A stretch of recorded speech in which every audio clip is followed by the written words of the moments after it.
Hello everybody, my name is Tony Felker. I'm President and CEO of the Frisco Chamber of Commerce, and I want to welcome everybody here to our Economic Development Day that we're doing as part of Leadership Frisco. Today is a wonderful day. We had the opportunity to discuss all sorts of economic development with our class, but we're having this opportunity right now to really talk to the forefathers, the ones who started it all, and what I like to call Mr. Frisco 1 and Mr. Frisco 2. We are privileged today to have a conversation about economic development in Frisco today and yesterday with Mr. Bob Warren and Mr. Sam Roach. And as soon as I introduce them here, I'm going to step off the camera, let the focus be on them. So without any further ado, we have a lot that we want to cover this morning. So at this point in time, I'd like to introduce Mr. Bob Warren, Mr. Sam Roach, and I'll let Mr. Bob start off first and give a couple of moments talking about his background, and then Sam with a couple of minutes, and then we'll get into discussion. Mr. Bob. All right, thank you, Tony. I was born in Frisco, Texas, February 1, 1921. So you can do the math and see that I just like a couple of months being 100 years old. Anyway, I grew up here, graduated from Frisco High School in 1938, went straight to Texas A&M, and just as I graduated from Texas A&M in 1942, it caused the World War II to break out. So I went to Uncle Sam, I said, I don't want to be walking around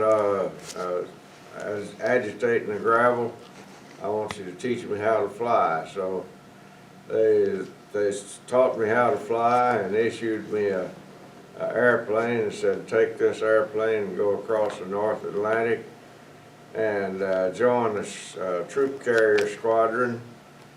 Our main effort, troop carrier, was to deliver the airborne boys into combat, and so I spent the rest of the war doing that, plus a whole bunch of other things that we did. Carried fuel to Patton while he was trying to get across Europe, and was out running his ground supply. So we had a lot of fun, and the Lord let me get back without any crashes, and well, had one crash, but didn't get hurt. But anyway, as soon as I got back, I had to find a place to work because I had already had a wife and one child. And so I went to Houston and found a job with Humble Oil Refining Company, which became Exxon. I spent 36 years with Exxon in 8 different places, and came back to Frisco when I retired in 1981, built a house on the lot that I grew up on, and I was going to travel and play golf and all that kind of stuff, and some of the people like Sam Roach started ragging on me to get involved in Frisco politics, and so here I am. And many years, when you say Frisco politics, time on city council, mayor that we'll talk about, and a lot of other different areas there. So That's right. And we could spend a lot of time just going into everything that you talked about there, but first and foremost, thanks for your service, both in the military and back here in Frisco, and we'll talk a lot more about that. Sam, minute or two on your background. Well, I was born in Frisco, Texas, 1935, in fact, 1 block from where we're sitting, up on Pecan Street, Pecan and 3rd. So I could almost, if I could still hit a driver, I could hit a ball to where I was born. I've spent most of my life here.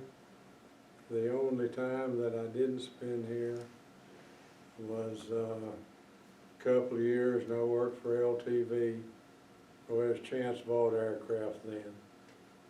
And I lived in Arlington because it was closer, but it took me a couple of years to figure out that the city and I didn't mesh real well. so I wasn't used to neighbors. So we moved back to Frisco. By then, I'd gotten married in 1958, accepted a job with Chance Vault, and of course I had a deferment while I was in college. Got out of college, reported to the draft board, and they said, well, that's good, we've got a call going in 2 weeks, on the 14th of, no, on the 17th of June. And I guess I had a funny look on my face, and they said, what's wrong? I said, well, I'm getting married on the 14th of June. And they said, well, we'll defer it a month then.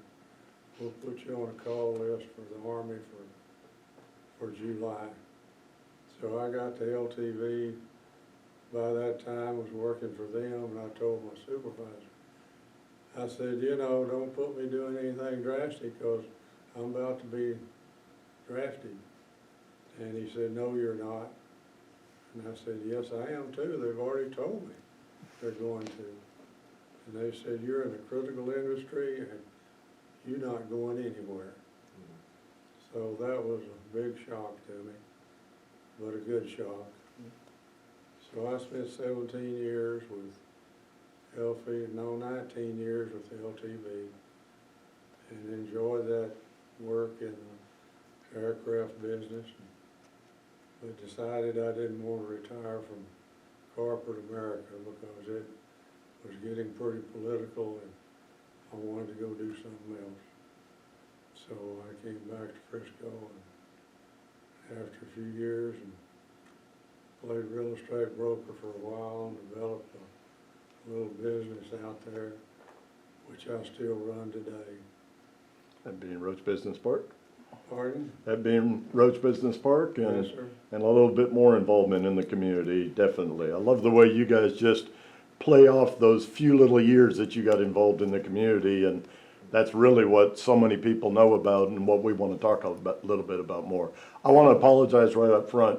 I know it should be Mr. Warren and Mr. Roach, but we've known each other for 20 plus years now, and it's a privilege that I can actually sit here and visit with you guys as Bob and Sam. So thank you for letting that happen.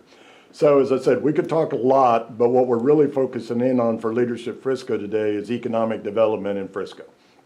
Bob, most people, if you ask them when economic development really started in Frisco, they're going to talk about the mall, which opened in 2000. I think it was August 4th, 2000, that it officially opened.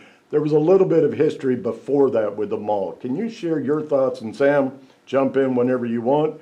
Tell us a little bit about how that mall came here. Was it an easy process? Anything that you want to share as you were negotiating the mall coming to Frisco? Well, it was not easy. We worked 7 years to get that mall. I remember George Purefoy, the city manager, and I going over to Louisville, where a company was building a mall over there. So we started talking to them about building a mall in Frisco. Somewhere along the line, the mall builder got they got some property, got, what do you call it, anyway, they had option on some property in Frisco and also in Plano. So we saw that go back and forth like a ping pong ball as to who was going to get the mall, and we kept working with that developer. Lo and behold, he sold out to another developer also in Chicago. So we thought we had lost it, but turned out that we had good rapport with the new owner. And to make a long story short, the new owner and his wife came down to make a final decision, and they Frisco did not have a hotel, so they had to get a hotel in Plano. And so he had been, the owner, CEO, came out several times to look at the two properties, and he said, okay, I'm coming out one more day, and I'm gonna bring my wife. And so he brought her out here, and they looked at both properties, and they headed back to the hotel. And he said, if you were making the decision, which site would you choose for the mall? And his wife said, Frisco, no doubt. He said, why would you say that? She said, well, Frisco has access to 3 major thoroughfares, 121, Preston Road, and the Toll Road, whereas Plano site has access to only 121 and Preston Road. Besides that, I think the site is better in Frisco. So he said, well, Frisco it is. And they came and told that story to George Purefoy and Frisco secretary and myself. And when the lady was standing there, and I told the city secretary, I said, send that lady the biggest flower arrangement that you could find. She did, and and the wife thought that was funny, and we had a good rapport, and we got them all. And it's those little things, you were the mayor at that time, and sometimes it's those little things behind the scenes, how you reacted and how she reacted that can make such a difference to what Frisco is now. As I mentioned, you were mayor during that time.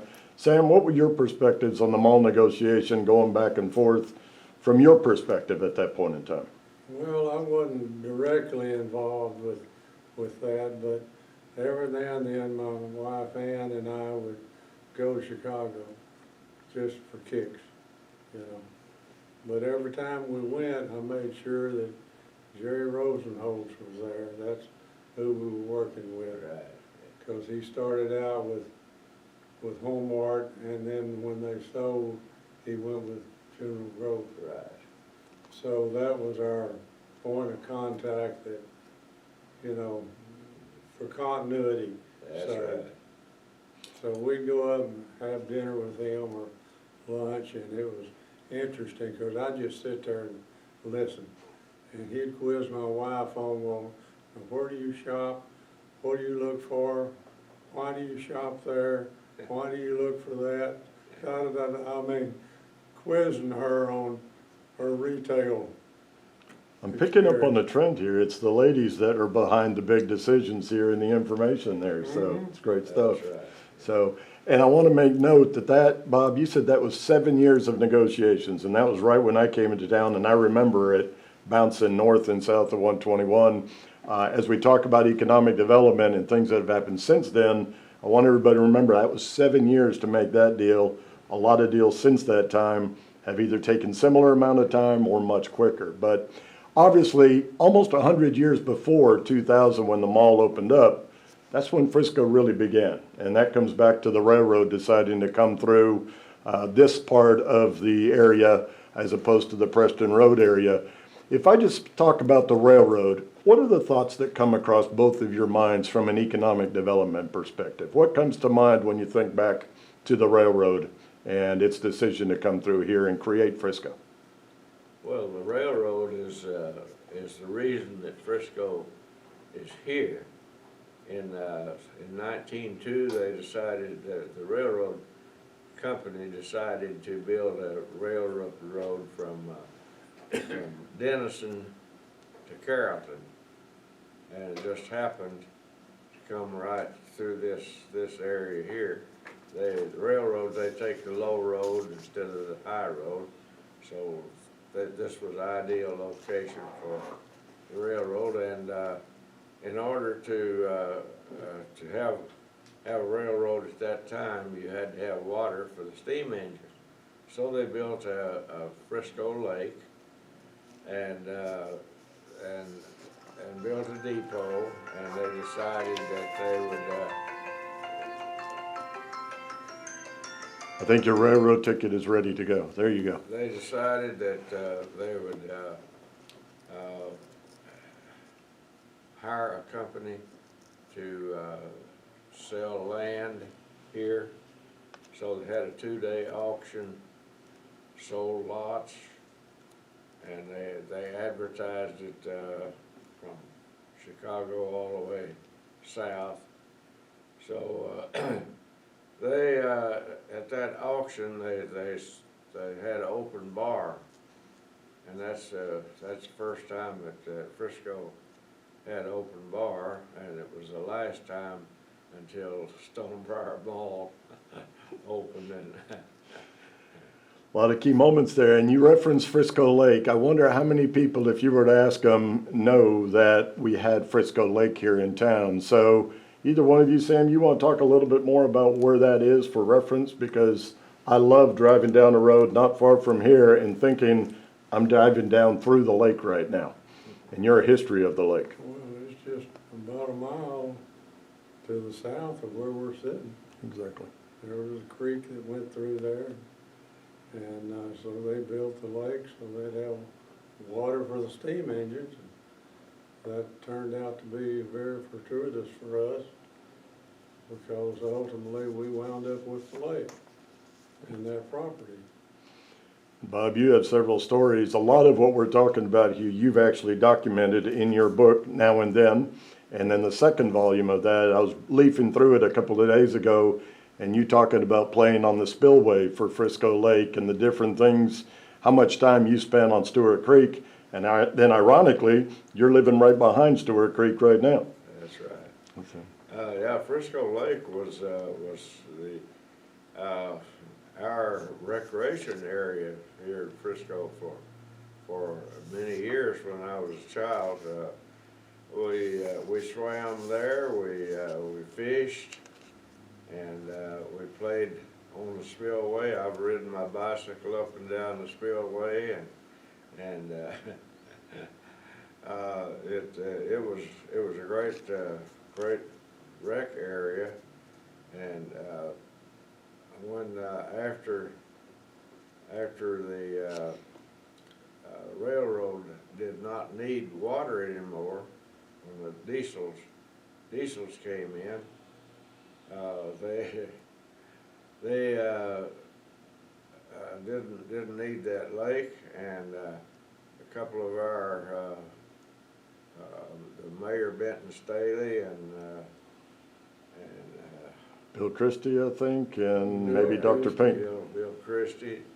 Bill Christie had an airplane, and he flew them up to Springfield, and it was on one Sunday morning, and they went and knocked on the door of the CEO of the railroad, and woke him up, and told him that what their business was, that he didn't need the water anymore, so we need the land to do some economic development on, and would he let us have the land free of charge?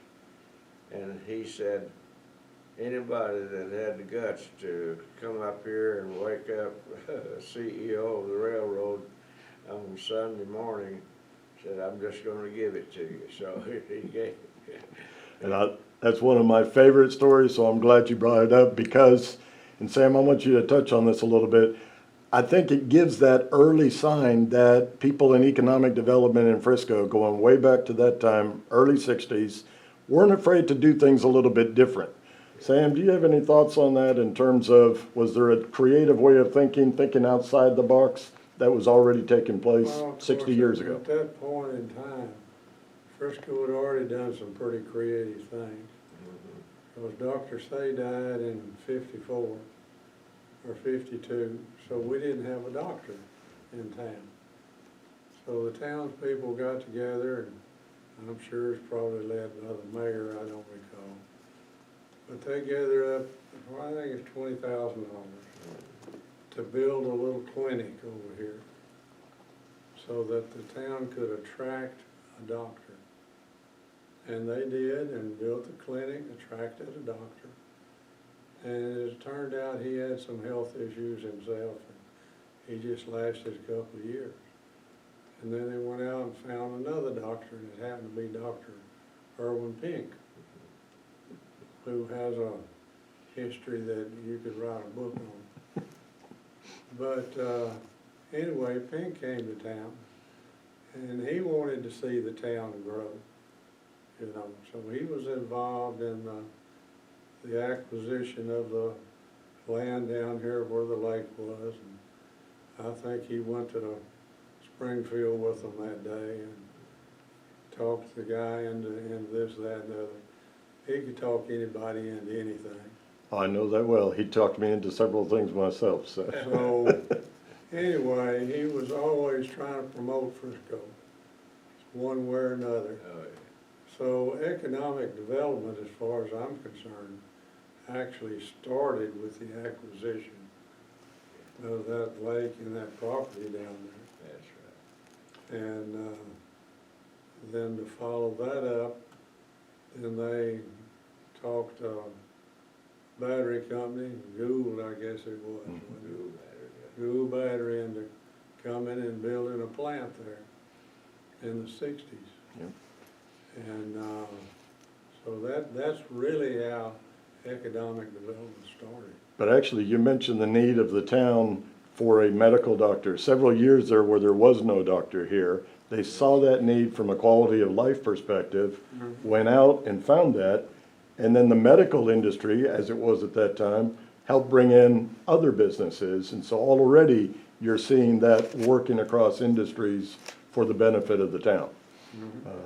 Now, even before that though, Sam, you had, cotton was obviously king in this area, and I believe you spent a little bit of time in the cotton fields. Cotton was everywhere. Oh, it was. My dad was a farmer and rancher, and I remember one year we had 400 acres of cotton, and I came to hate cotton because I had to do all the spraying on it with a turbine sprayer mounted to a Jeep. And we had a wet summer that summer. So every time I'd get through spraying the cotton, it'd rain, and it'd say, go do it again. Well, I sprayed some of that cotton 12 times. Oh, my gosh. And, you know, all rights ought to be dead. Because I used toxaphene, DDT, chlordane, and there was one other that I don't recall.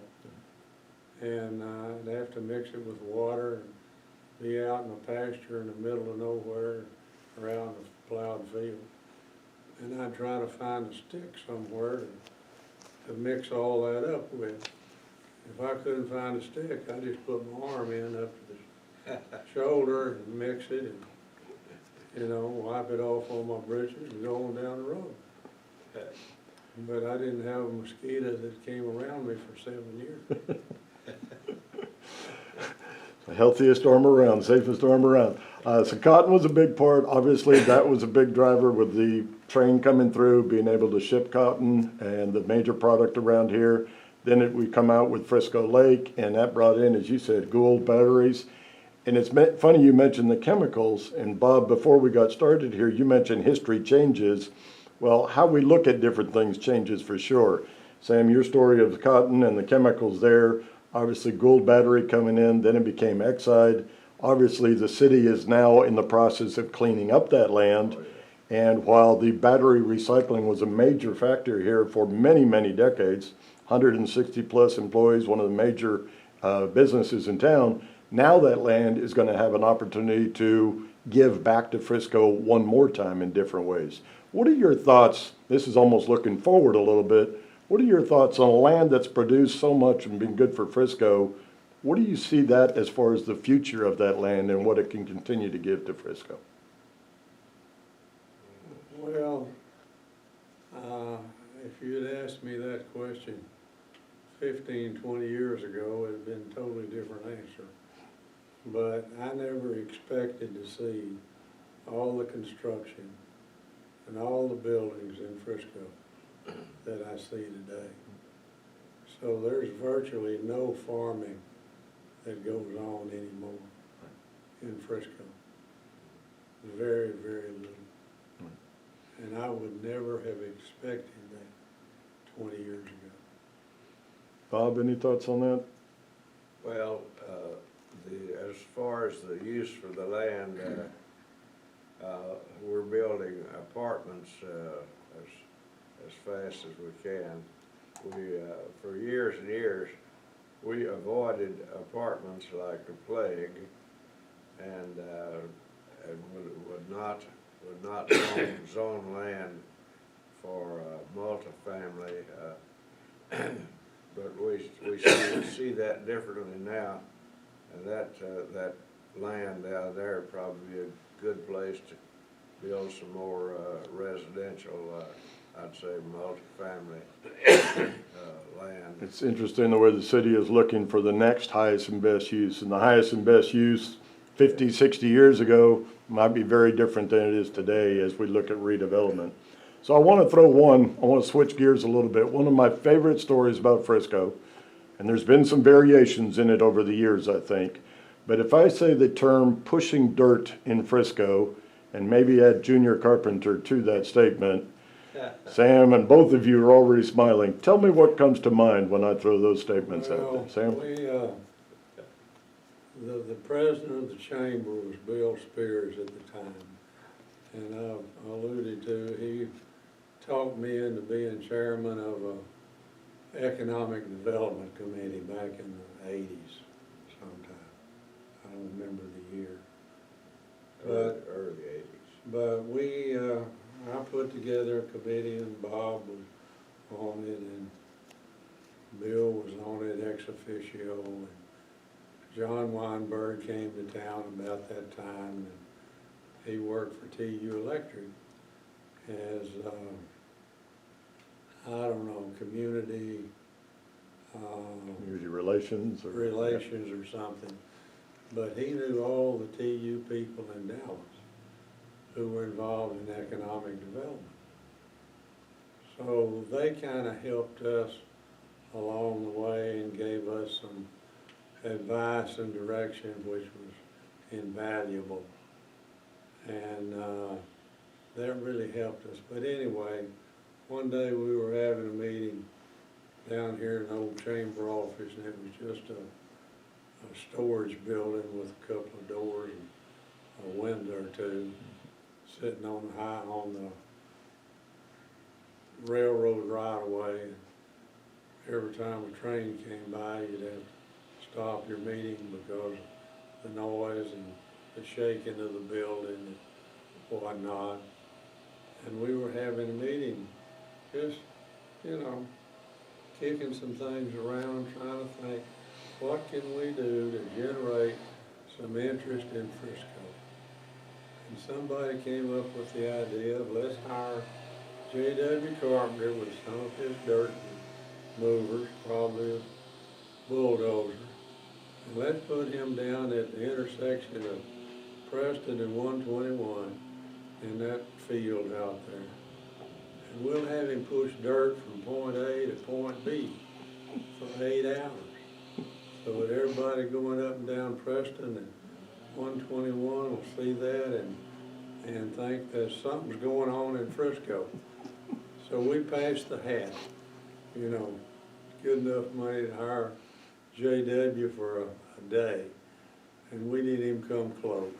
But we thought it was a hell of an idea, but it didn't work. I keep telling people there was enough, and it did happen, and I love that story of pushing dirt in Frisco, because you hear that phrase, and that's what you guys were looking to do. Once again, thinking outside the box. Bob, your thoughts on any and all of that? Well, of course, at that time, 121 was just like a steel barrier as far as any interest from the south, Dallas, realtors and developers and so forth. They just would not look past 121. So that was a good idea. just didn't work, but, soon after that, Stonebriar Mall was built, and Sam and some of the others, said, all right, we're going to have a big meeting, and we're going to, talk about development.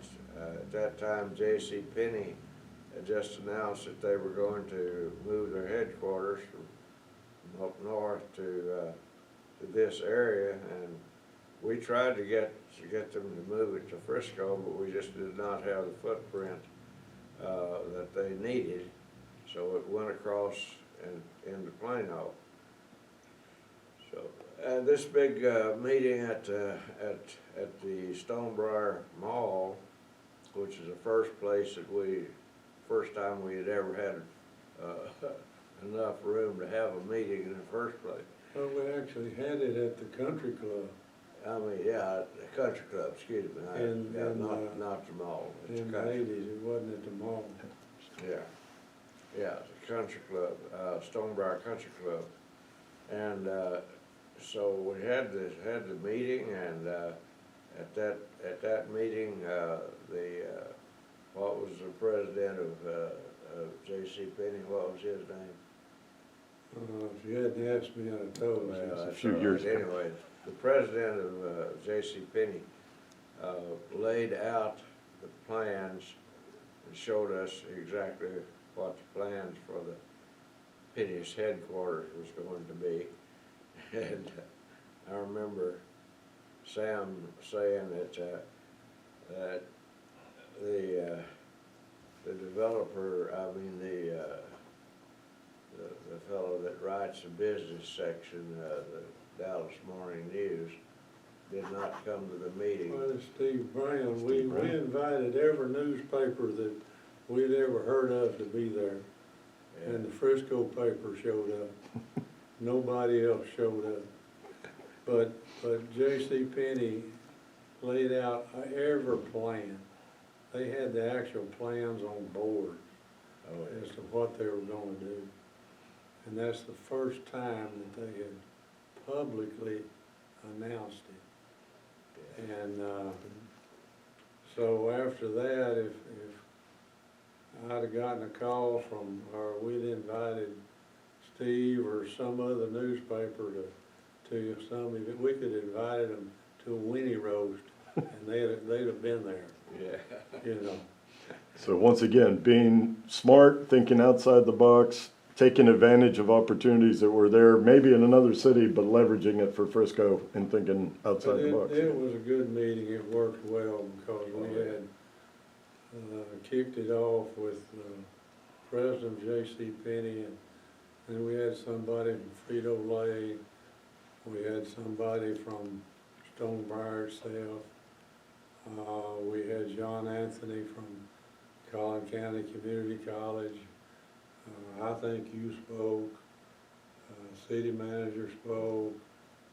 And we had about 10 people that spoke, and you know, it all promoted Frisco. Absolutely. And we invited every banker and every real estate broker and everybody we could think of, because we knew those were going to come to a free bar. So that was another open bar that we had in Frisco. That was the first one after the one that they had in 1902. So we had a big turnout for that, and it worked very well. I think it's important to note that during all this time, innovative ideas, this is all before 1987 and before Frisco had 5,000 people. That was a big year. What happened in 1987, and how did that impact economic development from your perspectives? Bob? Well, 1987 was a notorious year. Anyway, that's the year that we hired George Purefoy as our first city manager. The city had to reach a population of 5,000 in order order to have a city manager rather than just a city administrator, which we'd had. So when we reached that magic number, we started recruiting, and we got George Purefoy, who's still here and has been one of the biggest blessings that Frisco could ever have. And that really set off an explosion of growth and everything else after we reached that 5,000 mark and got the Stonebriar Mall, and we got the mall, and got the country club, and we were on our way. Sam, a big part that George brought in, that was part of the mall deal as well, was bringing in the TERS or the TIF around the mall area there. You want to talk a little bit about that? Well, that was a big thing, a big blessing, and that's still in works and still working very well. And we brought all the schools in, included them in that, and all the land that the schools are on. So that worked very well, but I agree with Bob. Hiring George here in Frisco in '87, and we were still struggling with our economic development committee trying to get something going.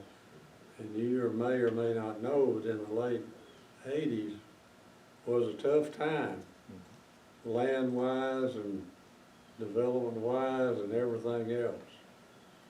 But George helped us push the economic development end of things. And about that time, the legislature passed legislation saying that under circumstances, you could have an economic development, half-cent dedicated to economic development. So we checked into that, and sure enough, that kind of fit our timing. So we went out for an election, and it passed overwhelmingly, what, 74, 75%, to create an economic development corporation and dedicate a half-cent of sales tax to that. 1991 was that year. That's 91, and that worked very well. I believe both of you were on the first Economic Development Corporation We were on the board. board for 8.5 years. Something like that. Now, the type of projects that they're approving today were a little bit different than the first one, I believe, that the EDC is credited for working on. What do you remember about that first project that the EDC completed? Well, the very first one was a sidewalk down here on 5th Street with the ABC coin. Yeah. I think we spent the big sum of $1,200 or something. Thought we'd really done something. And I guess we had, and then when La Hacienda came in down on Preston Road, I think we did a water hydrant for them or something. Yeah, that was the second. But anyway, we were able to begin to do things, and once we got a little funds, then we needed to find a director. So we hired a director, but it turned out he didn't work out real well. He went somewhere else and got involved in the church, and I think became a minister or something. And then we started looking for another guy. And Bob, tell him about our interview in City Hall that day. Oh yeah, we were having different people come in to interview for the job of economic development director, and we had a young fellow come in, and at that time we had an office for the mayor at the city hall. And as I was sitting at my desk interviewing him, I looked up and on the wall that was facing me, I saw a picture that was taken from Frisco, looking at the skyline of Dallas in the distance, and I had a crazy thought, and I said, this fellow, I'll call him Skip, I've forgotten what his name was, a young whippersnapper.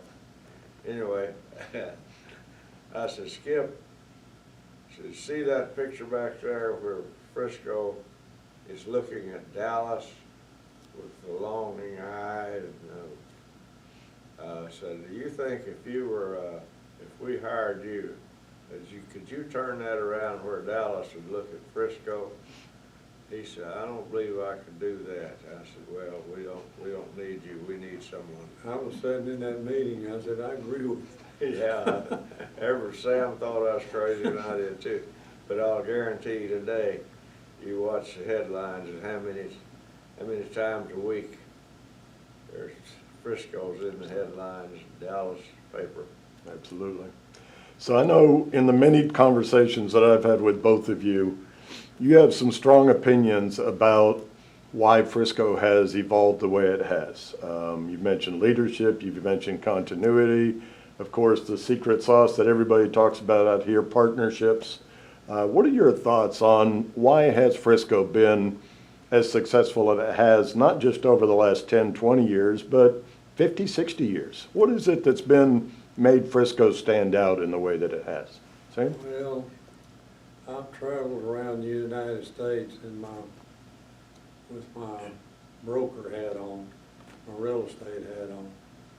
And you talk to a lot of these people in New York or San Francisco or Timbuktu, and where are you from? Well, I'm from Frisco. Well, where the hell's that? I said, well, it's on Preston Road coming out. Oh, I know where Preston Road is. So one thing, Preston Road's a magic name in real estate. And two, we've got the toll road that comes through town. And we've got 121 that goes. So we've got major thoroughfares that go through that a lot of towns do not have. And I think that's been beneficial for us. Good. Bob, you mentioned that for the selection of the mall being a critical factor, and obviously that was a big thing that kicked us off. Anything else that you can think of? Mall's economic, it's an economic engine that really kicked off a lot of our development. But another thing is the citizens of Frisco. When I first got into the mayor's job, the city of Frisco and the school district were not seeing eye to eye for some reasons, and I talked to George Purefoy about that once he got here, and he and I said, okay, we need to fix that up. So we had a joint meeting with the school board and the city council, and we got our aims reconciled, and today the school district is one of the biggest reasons that people come to Frisco. But the citizens of Frisco, you mentioned, Sam, about the vote on the EDC? EDC, but the citizens of Frisco have always, until very recently at least, supported whatever the school or the city came up with on the bond issue or anything like that. Passed overwhelmingly. The people have been so supportive. I think that's one of the main reasons that Frisco where it is today. Very good. I think Bob makes an important point there. But prior to that meeting that y'all had, and prior to George, we had about 2 mayors back before you. And the mayor and superintendent were just like that. That's right. And I was president of the school board, and I thought I was gonna have to get a Oh, striped shirt and a whistle, okay. you know, to referee that one. But anyway, we sort of got it working, but y'all concluded it and finished it Yeah, the right way, but we didn't have George at the time. that's right. Well, But we this- did make the decision school-wise that we didn't want astronomical high schools like Allen and some of the others. We wanted smaller high schools, even though it's gonna cost a little more, so that more kids would have the opportunity to participate. Whether you're in athletics or band or arts or, you know, whatever you were in, you had a better chance to participate. And from there, we've had some pretty good superintendents, and I think I hear a lot of people say that I came here because of the That's right. school system. And I've heard a bunch of people say that.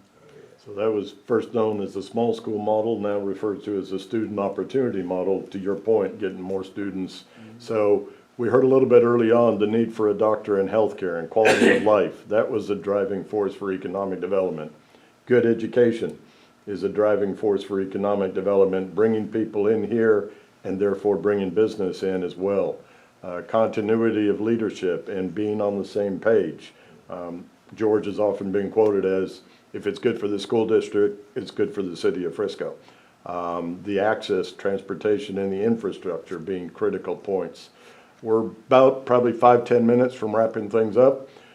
Do you have any, if you could give any warning to those that are following up, our future leaders, what are some things to look out for when thinking about economic development or to keep in mind? Lessons from the past or lessons for the future? Sam, you have any thoughts on that?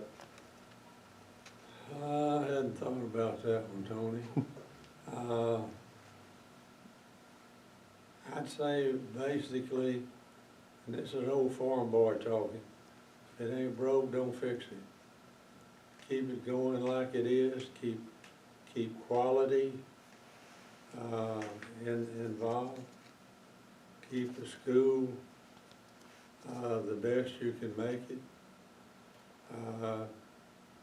and just don't do something stupid. Very good.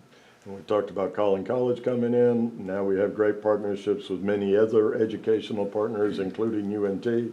So far we're doing that. Bob, you have any thoughts as far as the future? Well, I think partnership is, has been the key to a whole lot of our successes.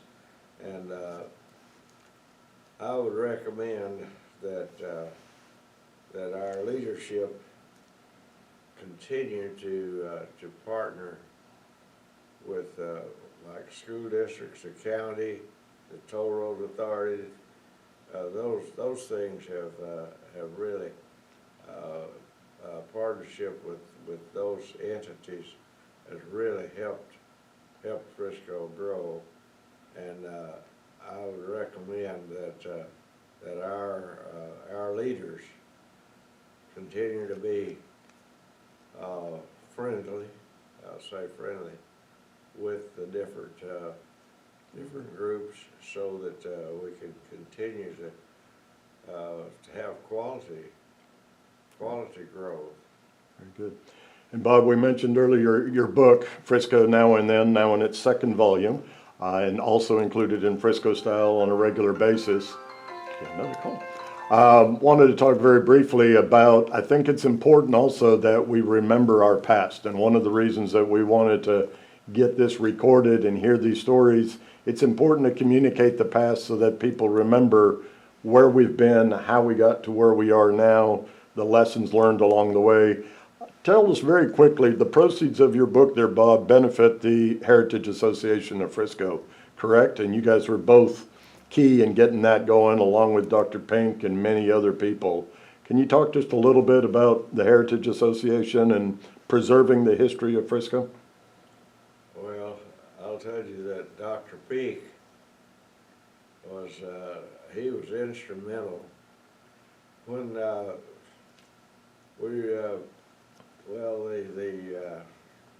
first thing, I was on the magazine board, and we were having a meeting of the magazine board at over at La Hacienda. And we looked out and we saw a bulldozer getting ready to tear a building down. One of the Lebanon, city of Lebanon was here before Frisco, and they were getting ready to tear down some of the historic buildings. And let's see, Sharon Weinberg and forgotten anyway, the magazine. Linda Sutton and Sharon Weinberg and, Linda Sutton and I were having a meeting, and we said we need to do something about that. So we said let's have a committee look into what we can do. We selected Dr. Pink as the chairman of that committee. And so you turned the tables, you got him to take on a task there. So. Yeah. And he was instrumental in saying, okay, the Lebanon Baptist Church, they were getting ready to have to move it to widen Preston Road. So I expect he went and talked them into giving us that building, and they talked the city into paying for the move, to move it down and to start a heritage center. He was always wanting a museum, so said, okay, the museum will be the center of this heritage village, we might call it. So we moved that building plus another residential residence from there, and one from the West Frisco, and built the museum, and Dr. Pink was, of course, his wife had been involved in the museum in McKinney, so that was a big help. So that's what kicked off our heritage. And I know our current mayor is very adamant about preserving history, not only history from 100 years ago, but key moments along the way today. And I think as we continue to document that. We also have another prop up front between you, which are our scissors that we hold on to, our ceremonial scissors for ribbon cutting. And Bob, you made those, if I remember right, it says made in 1989 for the chamber. And so we just want to thank you for continuing to work with us. And I think those are symbolic of ribbon cutting and economic development that you two have been instrumental in bringing to Frisco and keep happening. So we're going to be wrapping up right now. Bob, do you have any closing thoughts in terms of economic development in general for Frisco? One thing that comes to mind that we haven't maybe talked about so far? I don't have the other thing, just keep on keeping on. Keep on keeping on. Sam? I think we're just very fortunate to have had this gentleman for so many years work on behalf of the city. And Dr. Pink, you couldn't tell Dr. Pink no. He didn't accept the word no. If he wanted something done, he said, you're the chairman of that, get this done. Yeah. There was no discussion. Yeah, he said it. He directed traffic. So we need 3 Real well. volunteers. You, and you. That's it. That was the origin of voluntold, right? Yeah. Well, I can't thank you guys enough for being able to come here with us today, talk about economic development as it is today, as it was 100 years ago, and everything in between, and everything that you two have done to be a part of it. And you two would be the first to say it's about other people, but one of the things that we know as we're talking about Leadership Frisco today, it really does take a village, whether it's a village of 200 people or 5,000 people or today 200,000. It does take a village to make this happen that we have today, wherever you are in the history.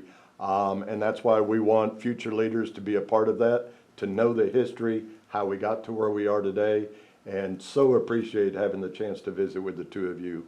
And just cannot thank you guys enough. On behalf of us, our board, our team, everybody else out there in Frisco, we just want to thank you for all you have done. And keep on trucking, as Bob says, just keep on going and keep on trucking. So, And we thank you for your part of it. so thank you very much, guys. Thank you very much.